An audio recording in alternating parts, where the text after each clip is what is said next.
Thank you, Stephen, and welcome everyone to the commencement dinner of the Melbourne Football Club. Before I speak, I just want to recognise someone who's here today, who, in part, was the inspiration for this, and someone who I love stories about the game, and she tells me some beautiful stories about the game, about her beautiful husband, Stuart Spencer. Faye Spencer's here today, and it's fantastic to see you here today, Faye.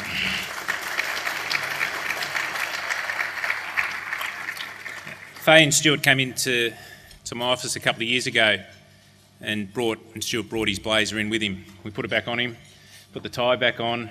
He looked a treat, and there's a prouder man I've never seen than Stuart that day. And our game and the narrative of the game is actually built and based on those that it has shaped. And we hear them often, particularly at this time of year as clubs prepare for the season that lies ahead and all that it promises. And a conversation with any person that has spent time in the game will always include a reflection of the fact that it shaped them, and particularly those who did the shaping for them. And in many ways that creates a continuum. And whilst it's convenient to break the game down into eras and phases, the fact is the game and its heritage is the combination of all the legacies of those who have come before us. And in fact, in the context of the game and our club, we are timeless. And tonight's event, more than anything else, is a celebration of this. As Stephen said, we'll look back, for that gives us our identity, that tells us who we are. We'll focus on the now, because that's what the game actually demands. But we'll also look forward, because that's our responsibility. We celebrate the timelessness of our club with stories and with symbols. Our emblem, the emblem of the team we love, recognises all of this. It recognises its majesty, it recognises its integrity, and in some ways it also recognises its tragedy.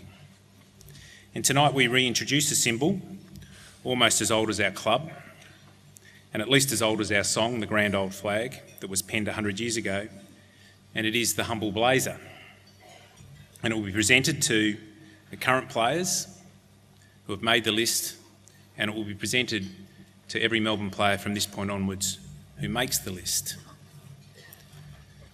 The inspiration for its reintroduction and its design is a blazer which was worn by Harold Ball, which has hung in the offices of the Melbourne Football Club for many years, and this is it. It was gifted to the club by Harold's family. Harold Ball played 33 games and kicked 33 goals for Melbourne. He wore Guernsey number 11 and he played in the ruck. He played his first game against Captain Blood Jack Dyer in 1939. He played every game that year, he won the best first year player, and he played in the premiership. But 1939 also marks the year when the world went to war. The next year Harold enlisted in the army and he managed to play 13 games whilst training in Puckapunyal.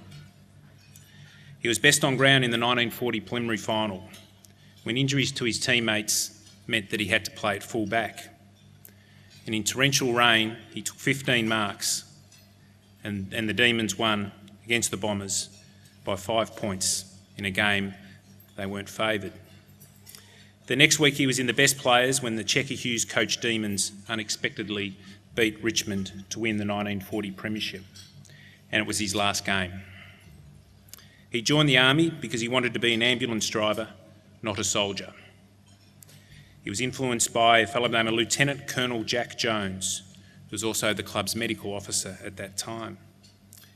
He was posted to Singapore in February 1941, and in those days it wasn't uncommon for games of football to break out on the front line amongst the troops, and a number of VFL players participated in those games, including a Brownlow medalist and Hall of Famer by the name of Wilfred Chicken Smallhorn. And they reckon that Harold Ball starred. The war soon came to Harold with the Japanese assault on Singapore in February 1942. His unit was overwhelmed,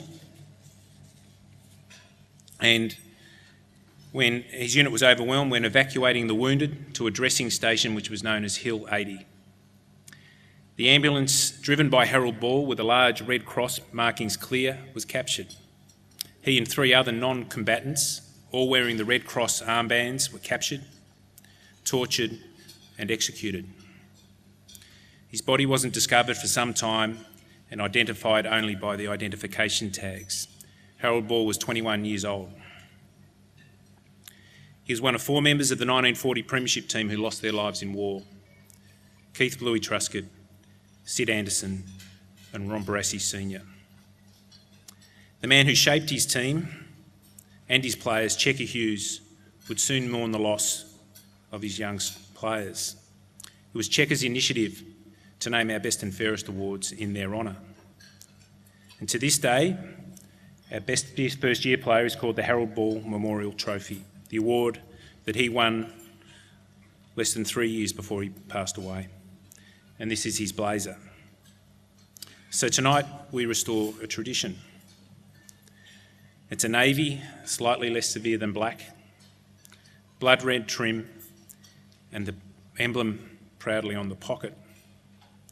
We'll also continue the tradition of embroidering the Premiership years on the pocket when that day comes, as it will. Our club and our country has been shaped by men such as Harold Ball, and their legacy should not be lost. We should be so proud. Enjoy the evening. Thank you.